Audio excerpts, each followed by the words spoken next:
This is Any Bloody Thing podcast. Braden Croft. Travis Shuchuk. And we're going to review this pizza. And if you're noticing, I do a little bit of this more. I got so much beard. I don't want to be Donaire beard. I don't want to be that guy. I'm not that guy. I don't want to be that guy. I got too much beard to be that. Why, we got to tell some stories here? We got to give them something. Story time. Something past a couple of dicks eating pizza here. In this industry, working in film, I guess a guy gets some stories, some oddball stuff, some crazy stuff, some stressful things. Okay, story time. In the trenches. I wish I had like some really... Well, no, I don't wish that because, frankly... No, you're lucky. Yeah, having a good set experience is really awesome. And, you know, it's always tough to make a movie, but it's even tougher if you have things in the way that are just avoidable, entirely avoidable. Like getting a cranky, I'm going to pick on actors, but you get a difficult actor or difficult crew member, anything. Or maybe you even lose your mind on set and it just all falls down from there. Especially being a director. Wouldn't be the first time either, yeah. Wouldn't be the first time. Well, not for me yet. No. I suffer on the inside well. I just cry myself to sleep and then do it again. Repeat 20 days. That's right. But I think my best stories, man, I think I've repressed the really bad ones, so I'll try and think of those. But okay. Do you know Laura Vandervoort? Like, not personally, but do you know? She was Supergirl. Yeah. Yeah, okay. She's in the new Rabid one, which... Okay, Fright Fest. Ooh, yeah. Whoa. We'll be there with True Fiction. Very cool. Yeah. So I saw her name, and it just jogged this memory. One of the most embarrassing stories on a film set I've ever had. And my girlfriend's so fond of me telling this to people because I made myself So tell it to them all now. I'll tell everybody.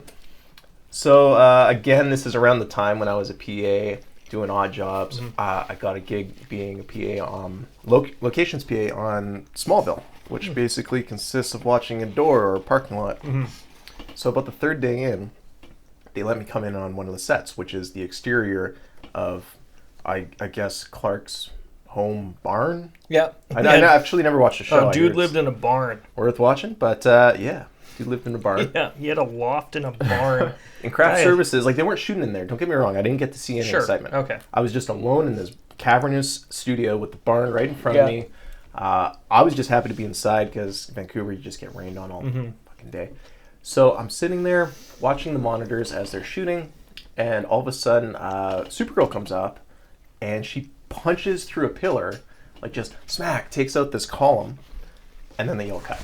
I was like, oh, that's neat. Got to see a little stunt.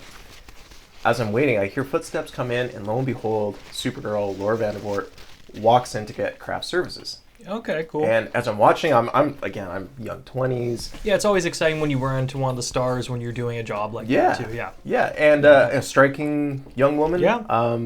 So naturally, I was like, oh my god, don't make an ass of yourself. Don't do anything stupid. Keep it cool. But make yourself known in a way that you're like, hey, I'm not your every guy PA.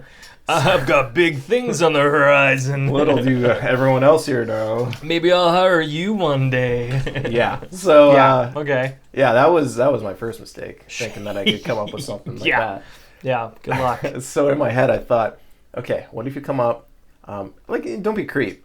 Yeah. If the opportunity presents itself, sure. Say hello. Yeah, because you're not even supposed to really talk to the stars either. No. If you're in a position like this, that's kind of like an etiquette thing. You just leave them alone. You leave them alone. If they interact with you, great. Then you're cool. But yeah, you're not really even supposed to approach them. I don't even think I took a step forward. I just kind of like did one of these, like, hi. And I said, so how's your hand?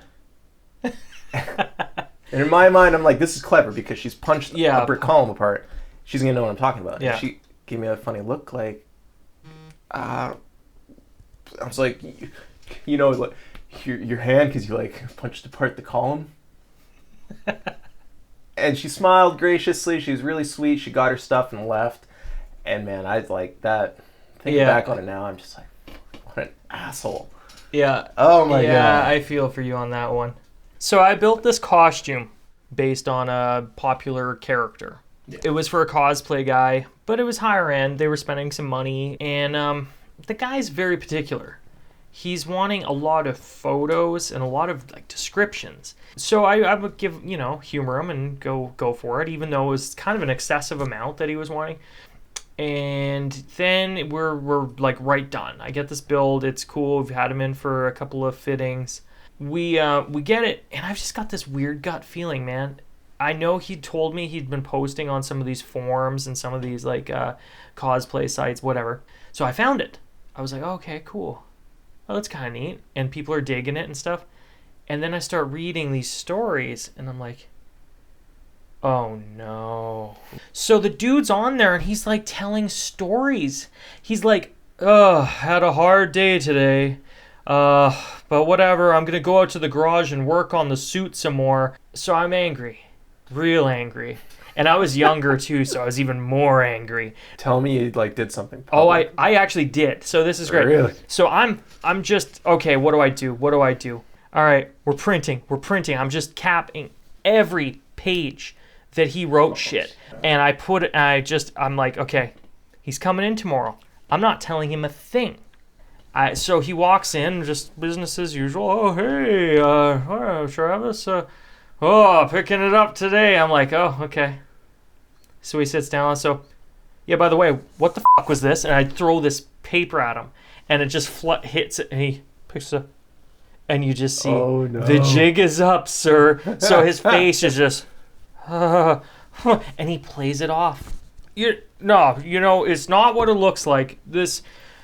So because I just was doing it this way because I didn't want people to bother you while you were doing this, like, because a lot of people are wanting these, and I'm telling you, a lot of people are wanting these. He's got the Total Recall sweat. Yeah. Oh yeah. Yeah. Pull the trigger, quit. It's just a dream. It's just a dream. And I'm like, bullshit, right? So he's telling me that he didn't want people to bother me because me and my dad had worked on it at the studio for like a long time. We were right into this, and he didn't mention either of us at all. So I said, okay, so here's the thing. That's not real. I'm like, you're lying. Like, and if you aren't lying, that's stupid. That should be my decision. That's not up to you. Okay. So what you're going to do, because I'm not letting you have the suit, until you do this, you have to go back on every site that you lied. You have to retract your statements, and you have to say who did the work and that you're sorry for lying and all that stuff, because I'm not giving it to you otherwise. It's too bad. Sorry. And he went home, and it all happened. So he made good on it, though. He made good on it. Okay. And I made good on it. I'm like, you fucked up, but here you go, whatever. And he had some other projects he wanted to do with me, and I was like, well, dude, like, I don't know, after this, like, you'd have some redeeming to do. And Yeah, I want to hear stories about other people on set. Because we're not saying the names that involved our stories, but shit, if you got some stories. Yeah. Well, wait a minute, I don't think I'd want to say anyone's stories and then be... Whatever, they can throw it in the comments. People can read it, though. That's true. You could read in the comments, not Hands us. clean. Anyways, Hands clean. It's any bloody thing. And thank you. Like and subscribe, y'all. Thank you and good night. Thank you.